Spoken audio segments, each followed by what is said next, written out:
Last year I made a video about a lady called Lucy Connolly. Lucy was jailed for 31 months for a post she made on Twitter in relation to the stabbings that took place earlier that year in Southport, which resulted in 3 little girls being killed and another 8 people being injured. Lucy was immediately remanded in custody, and the length of her sentence was, in my humble opinion, extremely harsh, especially as she was someone with a clean criminal record and had gone through serious personal trauma due to the death of her son thanks to medical negligence at the hands of a doctor of migrant background. It's also worth noting that Lucy immediately entered a guilty plea. She showed remorse and even deleted the social media post within hours of originally publishing it. But none of this made any difference. She was sentenced to a 31-month custodial sentence that was not suspended. Anyway, there is a link in the description below to my original video on the case, so you can check out the truth about Lucy, exactly what she went through,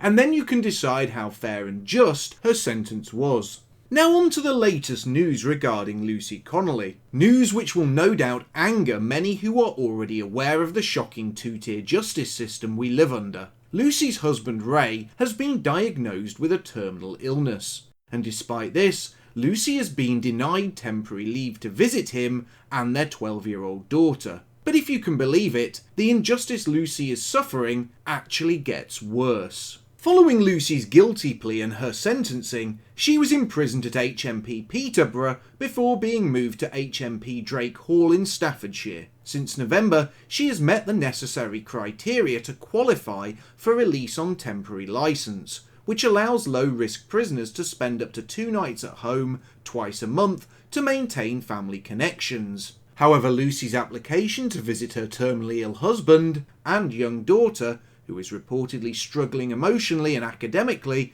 have been repeatedly blocked. But what could the reasoning be for this? Especially as there are additional compassionate grounds for granting such a release. Well, according to the Telegraph, Lucy's requests have been denied not due to any risk posed by her, but by concerns over public and media scrutiny. Notes from her application released by HMP Peterborough explicitly mention that media attention around her case could negatively impact any early release decisions. In other words, she's still in prison, being denied the chance to visit her terminally ill husband because those making the judgment are more concerned about the media's reaction to her temporary release than they are about any notion of fairness, justice, or compassion. And this isn't just my opinion. There are direct comparisons that can be made between Lucy's case and the cases of other female prisoners being housed in the very same prison as Lucy. 2 other prisoners being held in Drake Hall applied for release on temporary licence at the same time as Lucy, and were both granted home detention curfews.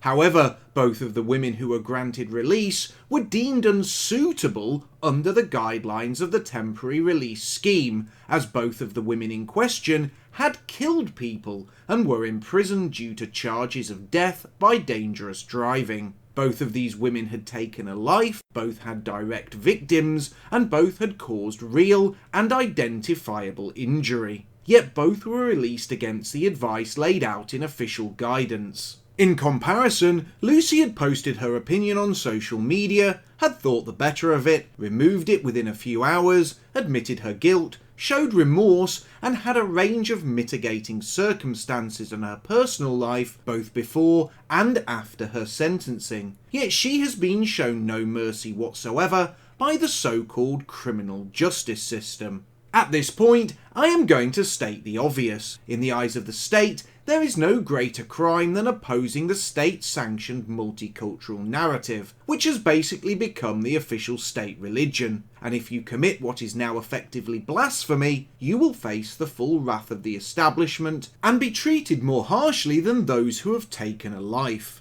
And that seems like a good place to wrap this up. But there is one other case I want to talk about in relation to Lucy, a case that really does help illustrate the nature of the 2-tier justice system. That is the case of former Labour councillor Ricky Jones. You might remember Ricky because just after the Southport massacre, he attended an anti-racism demonstration in London at which he was handed a microphone and then spoke to a large crowd. In his address to the people, he described anti-immigration campaigners as disgusting Nazi fascists before telling the crowd, and I quote, "We need to cut their throats and get rid of them," end quote. Ricky was then arrested and remanded in custody, but since then he has been released on bail and is back on the streets living his life, whilst his trial has been repeatedly pushed back until August of this year. Remember all those special 24-hour courts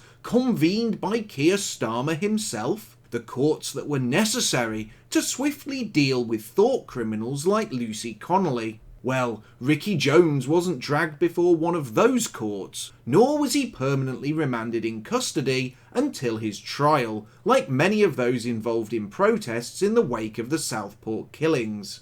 Ricky was treated totally differently, and inarguably, he was treated far better, despite the nature of his crime being far more serious. You see, when dealing with a case of incitement, there are several things that should be taken into account. Firstly, how serious was the incitement? Well, in Ricky's case, he literally called for people to have their throats slit. That's incitement to murder, so that would likely fall into the highest band when assessing the seriousness of the incitement. Secondly, how many people saw the incitement is another important factor to consider, and in this case, there were thousands present, maybe around 10,000 people in total. This would be seen as a sizable number, and that number may well have been drastically boosted by his speech going viral on social media. In total, millions could well have seen his bloodthirsty call. Again, this would cause his case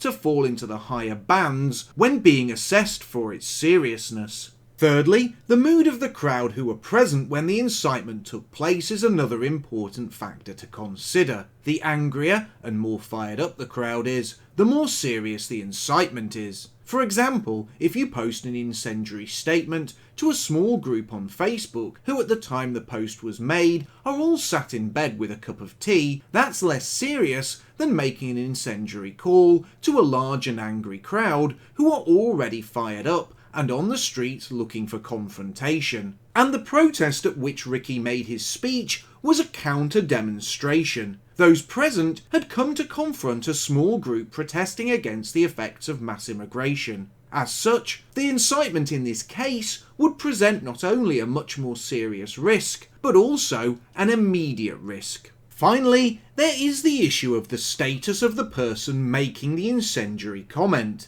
The words of someone in a position of authority and power carry greater weight, and in the case of Ricky Jones, an elected Labour councillor, his words would have carried more weight than those of a normal passer-by. Again, this causes the offence to fall into the higher bands when it comes to seriousness. All in all, any reasonable and impartial person can clearly see that the offence committed by Ricky Jones was far more serious than the offence committed by Lucy Connolly. Yet the system is treating her like a mass murderer and keeping her from her family in their time of need, all whilst Ricky walks the streets and enjoys his freedom as his case is pushed further and further back by a court system that clearly regards his offence as less problematic and of lower importance. Strangely, despite the media's interest in the Ricky Jones case, the criminal justice system isn't using that factor as a reason to deal with the case more swiftly or using it as a reason to hold him on remand. But despite the clear gulf in the seriousness of their respective actions, there is one other big difference between the cases of Lucy Connolly and Ricky Jones.